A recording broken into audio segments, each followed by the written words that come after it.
O Júnior Durski, dono do Madeiro, fez uma declaração que causou muita revolta entre as pessoas que ainda mantêm alguma lucidez diante essa pandemia que tem inquietado tanta gente. Eu vou ler aqui a declaração dele para poder verificar, através de um exercício retórico, se essa declaração possui alguns pontos ou possui um discurso protonazista, um discurso eugenista, ou não, ou ele é realmente um discurso lúcido. Ele disse o seguinte: o país não aguenta, não pode parar dessa maneira. As pessoas têm que produzir e trabalhar. Não podemos parar por conta de 5 ou 7 mil pessoas que vão morrer. Isso é grave, mas as consequências que vamos ter economicamente no futuro vão ser muito maiores do que as pessoas que vão morrer agora com o coronavírus. Essas foram as palavras dele, ipsis literis, do jeitinho que ele falou. Tem vários vídeos aí na internet demonstrando, né? Ele mesmo divulgou isso.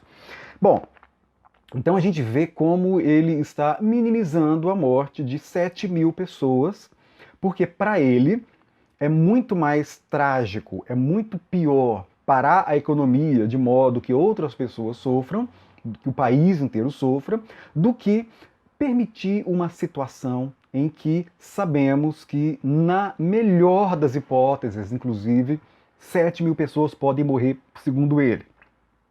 Eu vou mudar algumas palavras desse raciocínio dele, alguns substantivos, para que a gente possa situar, colocar esse raciocínio em outras perspectivas, para identificar se isso pode ou não ser considerado uma fala eugenista, ou uma fala nazista mesmo, ou uma fala que justifica violências extremas, seja pela ação, seja pela omissão, em nome de uma ideologia, de uma causa ou de um interesse.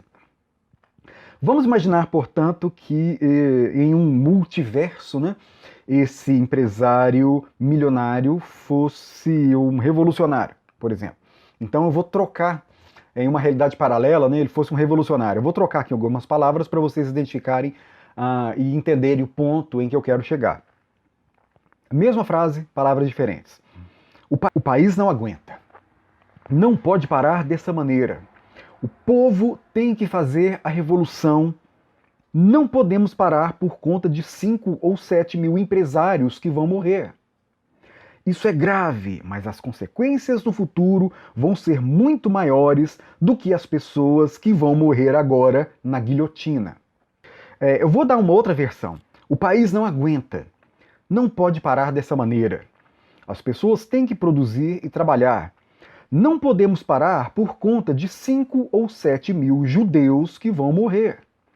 Isso é grave, mas as consequências econômicas no futuro vão ser muito maiores do que as pessoas que vão morrer na câmara de gás. Pesado, né? Aí a gente tem mais consciência do discurso que essas pessoas naturalizam, acham normal, acham que tudo bem. Então percebam, a diferença entre esses dois discursos é que um prevê naturalmente, ou melhor, naturaliza a morte de 7 mil pessoas pela sua omissão, e outros estão propondo a morte de 7 mil pessoas pela sua ação. No entanto, galera, a gente sabe perfeitamente bem que a omissão é uma escolha, sendo que a escolha que o país está tentando trilhar, que o mundo, na verdade, está decidindo por fazer, é uma escolha para salvar as vidas. Vidas podem ser salvas e precisam ser salvas nesse momento tão catastrófico. Tem uma outra coisa que me parece que é fruto de uma ignorância, no sentido de não compreender as dimensões da necessidade do achatamento da curva, algo que tantos estão dizendo. Eu devo falar isso em um vídeo só sobre isso também, mas aqui eu quero mencionar porque eu vejo que é uma ignorância que está prejudicando o debate.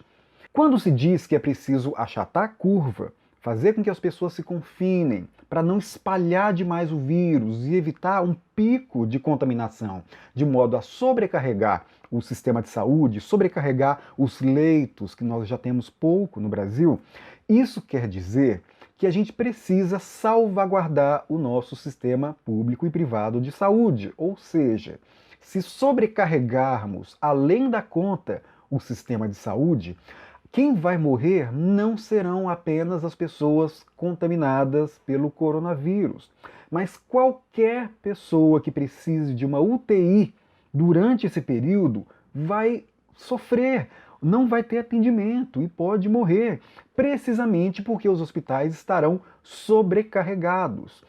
Imagina quanta gente não precisa diariamente de hospital. Nós já sabemos que o sistema público está sobrecarregado com as atuais condições, sem o coronavírus. Se for preciso mobilizar todos os leitos, todos os hospitais para atender a essa sobrecarga em um pico de contaminação, o colapso vai ser geral. Não são apenas as pessoas que estão com coronavírus que vão sofrer e vão morrer. Todas as pessoas que precisarem de hospital passarão por sérias dificuldades, inclusive falta de atendimento, e certamente vão morrer por conta de um atendimento que não vai ter condições de ser feito se o pico for maior do que a possibilidade de atendimento. Então, esse é o problema que essas pessoas não estão compreendendo e a gente precisa esclarecer. É muito importante que essa discussão seja feita com todos os pontos, porque há um raciocínio proto-nazista, eugenista, nesse sentido de que, olha, eu vejo claramente que falta muito pouco para essas pessoas começarem a quase comemorar o coronavírus ao argumentar que é uma doença que vai atingir pessoas idosas que já são aposentadas e na cabeça delas são pessoas que causam só despesa, pobres que não têm condições de se cuidar, que já têm uma saúde mais debilitada por conta de má alimentação, por conta de falta de saneamento, e por isso vai ser um alívio. E diz que pobre tem que morrer mesmo, e que não serve nem para procriar, e que na favela só tem bandido, e que bandido bom é bandido morto. E por isso vão ser elas quem vão morrer. Então a gente percebe aí, de forma ainda sutil, não é declarado, ainda que quando vazam esses áudios de empresários e de pessoas que têm esse raciocínio, conversam entre si e depois isso acaba vazando para a sociedade, a gente percebe como que esse raciocínio está presente e parece que falta muito pouco para isso ser declarado. Acho que ainda há esse limite que alguns ainda não se permitem romper publicamente. A gente vê que esses tempos estão realmente muito perigosos, porque discursos que até há pouco tempo não eram admitidos, hoje são. As pessoas falam abertamente que são a favor da tortura, que são a favor da ditadura. Isso era impensável há algum tempo atrás. Então, se nós não nos atentarmos, esses discursos proto-nazistas podem começar a se tornar explícitos.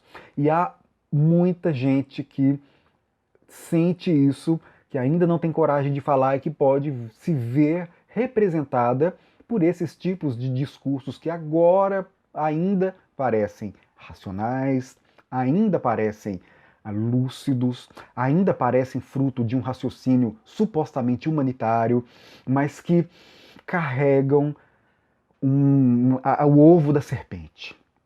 Esse é um termo que se usa muito para falar de fato do nazismo.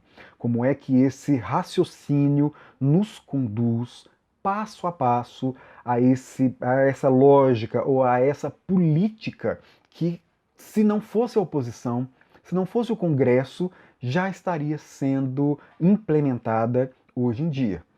Então, esse discurso carrega esse ovo da serpente e é muito importante nós denunciarmos esse discurso agora e esclarecermos essas pessoas sobre os reais problemas, sobre as reais consequências da sobrecarga do sistema de saúde por conta dessa pandemia mundial, porque se nós não fizermos isso agora, se isso não ficar claro para todo mundo, há grandes riscos de entrarmos em regimes que são realmente violentos, perniciosos e que não têm nenhum pudor em propor esses tipos de soluções que o dono do Madeiro está sugerindo.